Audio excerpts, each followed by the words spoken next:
Hi guys, welcome to my channel.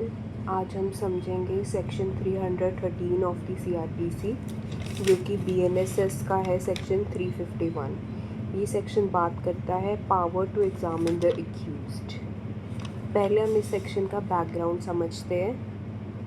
तो ये section पुराने सीआरपीसी से लिया गया है, सीआरपीसी ऑफ 1898 से, और ये प्रिंसिपल ऑफ नेचुरल जस्टिस और लैटिन मैक्सिम ऑडी अल्ट्रम पार्टम पे बेस्ड है, जिसका मतलब होता है हियर द अदर साइड। इसकी ज़रूरत हमें क्यों पड़ी? क्योंकि ये सेक्शन जो है ये एक्यूज्ड को मौका देता है कि वो डायरेक्टली जज के सामने अपनी बात रख सके। हम ये मानकर चलते हैं कि कुछ बात ऐसी होती है जो सिर्फ एक्यूज्ड की नॉलेज में ही होती है, तो उन फैक्ट्स को जानने के लिए इस सेक्शन की ज़रूरत पड़ती है। इसमें डायरेक्ट क्वेश्चनिंग जो है वो एक्यूज से ही की जाती है। अब हम इस सेक्शन का ब्यौरा ट्रीट करते हैं। तो पहला सब सेक्शन कहता है इन एवरी इंक्वायरी और trial for the purpose of enabling the accused personally to explain any circumstances appearing in the evidences against him. तो पहले हम इतने का मतलब जानते हैं। तो यहाँ पे लिखा है पर्पस ऑफ एनेबलिंग। इसका मतलब है ये सेक्शन जो है ये एक एनेबलिंग प्रोविज़न है। ये एनेबल करता है एक्यूज्ड को अपनी साइड की स्टोरी शेयर करने के लिए। अब ये सेक्शन दो पार्ट्स में है। पहला है सबसेक्शन ए, दूसरा है सबसेक्शन बी। अब सबसेक्शन ए में मे शब्द का यूज़ किया गया है, मतलब ये डिस्क्रिशनरी है। The court may at any stage without previously warning the accused put such questions to him as the court considers necessary. So without previously warning the accused. क्यों? क्योंकि अगर हम पहले बता देंगे तो हो सकता है कि उस एक्यूज्ड का जो एडवोकेट है वो उसे पहले से ही तैयार करके ले आए। तो ये स्पॉन्टेनिटी की वजह से। फिर दूसरा सबसेक्शन कहता है शैल मतलब अब ये कंपल्सरी है। After the witnesses for the prosecution have been examined and before he is called for on his defence question him generally on the case. ये देखिए, ये इस स्टेज पे होता है। अब ये स्टेज है जहाँ पे प्रोसिक्यूशन ने अपना एविडेंस दे दिया है जो कि एक्यूज्ड के अगेंस्ट प्रूव हो चुका है, और दूसरा है जब एक्यूज्ड अपनी डिफेंस देगा। तो इसके बीच का जो पीरियड है उसमें जो है 313 के अंडर क्वेश्चंस पूछे जा सकते हैं। ये आप देख सकते हैं स्क्रीन पर, ये वाली स्टेज।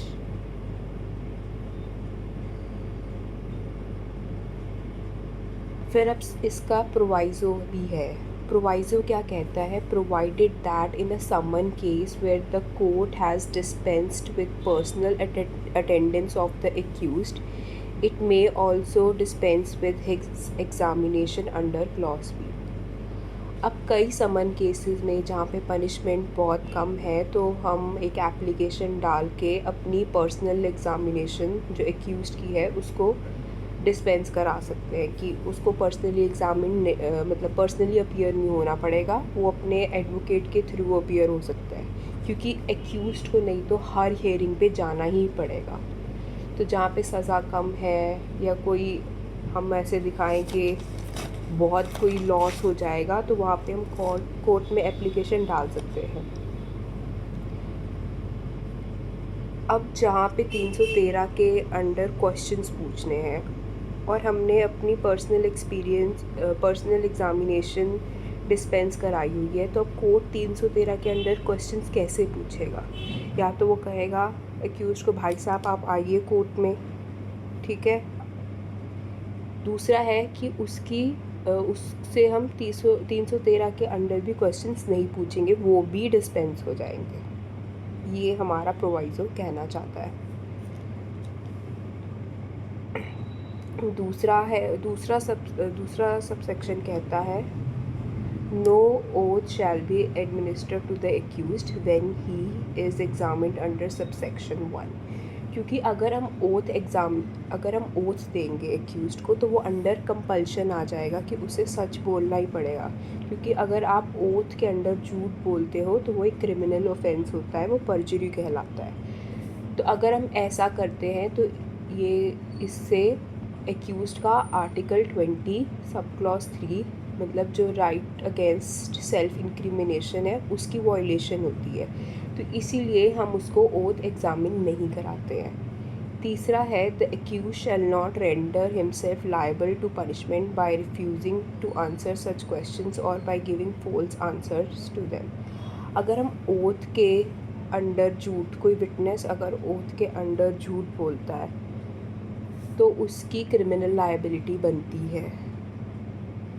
पर यहाँ पे ये सबसेक्शन जो है एक्यूज्ड को उस क्रिमिनल लायबिलिटी से डिस्पेंस कर देता है। वो कहते हैं कि अगर एक्यूज्ड कोई फॉल्स आंसर भी देता है तो उसकी कोई क्रिमिनल लायबिलिटी नहीं बनेगी आईपीसी के अंडर, बीएनएस के अंडर। चौथा subsection The answer given by the accused may be taken into consideration in such inquiry or trial and put in evidence for or against him in any other inquiry into or trial for any other offence which such answer may tend to show he has committed। इसका मतलब है जो accused एक trial में answer देता है इस section के अंडर, वो दूसरे किसी ट्रायल में भी उसके अगेंस्ट यूज़ हो सकते हैं ये प्रूव करने के लिए कि उसने वो ऑफेंस किया है। वो दूसरे ट्रायल में भी रेलिवेंट फैक्ट हो सकते हैं।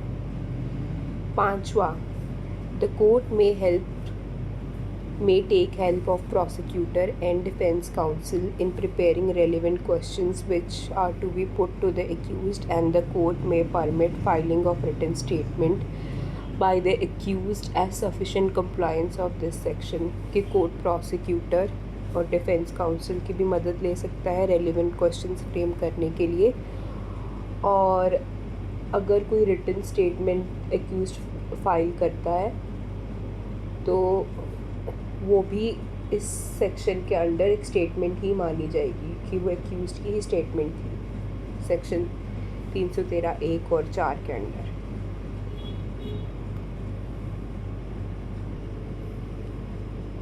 जो ये 5th क्लॉज है ये 2009 की अमेंडमेंट से ऐड किया गया है, और इसका जो एम था वो था डिले इन लॉन्ग ट्रायल्स को रिड्यूस करना। पर इसको कई बार क्रिटिसाइज़ भी किया जाता है क्योंकि ये जो personal face to face nature है एक ट्रायल की, उसको बहुत रिड्यूस कर देता है। तो ये था गाइस सेक्शन 313 CRPC का। आई होप आपको समझ आया हो। आप प्लीज़ कमेंट करके बताइएगा और सब्सक्राइब करिए मेरे चैनल को।